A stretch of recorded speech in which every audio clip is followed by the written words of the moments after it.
സുഹൃത്തുക്കളെ, സഹോദരങ്ങളെ, എല്ലാവർക്കും ന്യൂസ് കേരള TVM-ലേക്ക് സ്വാഗതം. അങ്ങനെ ചീഫ് മിനിസ്റ്റർ, കേരളത്തിന്റെ മുഖ്യമന്ത്രി വി.ഡി. സതീശനായി. അപ്പോ ബാക്കിയുള്ള കാര്യങ്ങളെന്ന് പറയുന്നത്, ഒരു ചെറ്റ് നായർ, സുമാര നായർ, ഒരു കള്ള് കച്ചവടക്കാരൻ നടേശൻ, ഇവനൊക്കെ എന്ത് കാര്യമാണ്? UDF-ന്റെ കാര്യത്തിൽ എന്തെങ്കിലും പറയാനുള്ള അവകാശം നിനക്കൊക്കെ എവിടെ നിന്ന് കിട്ടി? നീയൊക്കെ പറയാമായിരുന്നു UDF-നെ പിന്തുണച്ചിരുന്നുവെങ്കിൽ. ഇലക്ഷന് പിന്തുണയ്ക്കാതെ വെള്ളാപ്പള്ളിയും പിന്നെ സുകുമാരൻ നായരും എന്ന് പറയുന്ന പിണറായിയെ താങ്ങി നടന്നവരാണ്. പിന്നെ ഇവരൊക്കെ എന്ന് പറയുന്നത് BJP RSS സംഘപരിവാർ ശക്തികളുടെ പിന്നെ വാലാട്ടികളുമാണ്.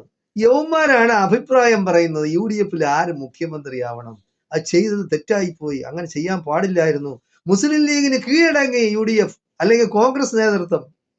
ചെറ്റത്തരം പറയുന്നതിനൊക്കെ ഒരു മര്യാദ ഉണ്ട്. ആണായിട്ട് ജനിച്ചാൽ ആണായിട്ട് ജീവിക്കണം, ആണായിട്ട് വളരണം, അതാണ് അതിന്റെ ശരി. ഈ അനാവശ്യ പൂച്ചയ്ക്ക് എന്ത് കാര്യം? പൊന്നൊരുക്കുന്നിടത്തുനിന്ന് പഴയ ഒരു ചൊല്ലുണ്ട്, സ്വർണ്ണം ഒരുക്കുന്നിടത്ത് പൂച്ചയ്ക്ക് കാര്യമില്ല. അതുപോലെയാണ് UDF മുഖ്യമന്ത്രി ആരാണെന്ന് അവർ തീരുമാനിച്ചോളും.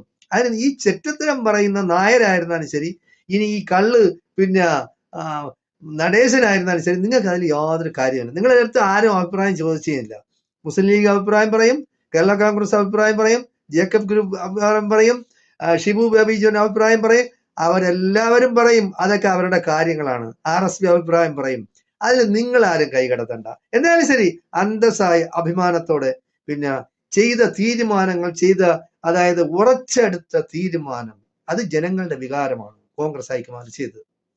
എന്നാലും ശരി, ഇപ്പൊ ഷാഫി പറമ്പലിനെ തീർത്തുകളയും, KC വേണുഗോപാലിനടുത്ത MLA-മാര് അങ്ങനെ ചെയ്യും ഇങ്ങനെ ചെയ്യുന്നൊക്കെ ഓരോരുത്തർ ഈ പിന്നെ സംഘപരിവാർ ചാനലുകളും കമ്മ്യൂണിസ്റ്റ് ചാനലുകളും ഒക്കെ ഒരുപാട് ഇങ്ങനെ പടച്ചു വിടുന്നുണ്ട്. അതിലൊന്നും ഒരു കാര്യമില്ല.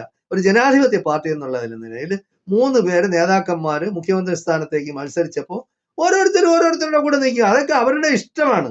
അതാണ് ജനാധിപത്യം എന്ന് പറയുന്നത്. പക്ഷെ ജനവികാരം കണക്കിലെടുത്ത് വി.ഡി. സതീശനെ മുഖ്യമന്ത്രിയാക്കണമെന്ന് കേരളത്തിലെ സാധാരണ ജനങ്ങൾ മാത്രമല്ല, നിങ്ങൾ ഏതെങ്കിലും ചാനലുകൾ എടുത്തു നോക്കി, എല്ലാ ചാനലുകളും അഭിപ്രായപ്പെട്ടത് വി.ഡി. സതീശൻ മുഖ്യമന്ത്രിയാകണമെന്നാണ്. കാരണം 5 വർഷം പണിയെടുത്തതാണ്.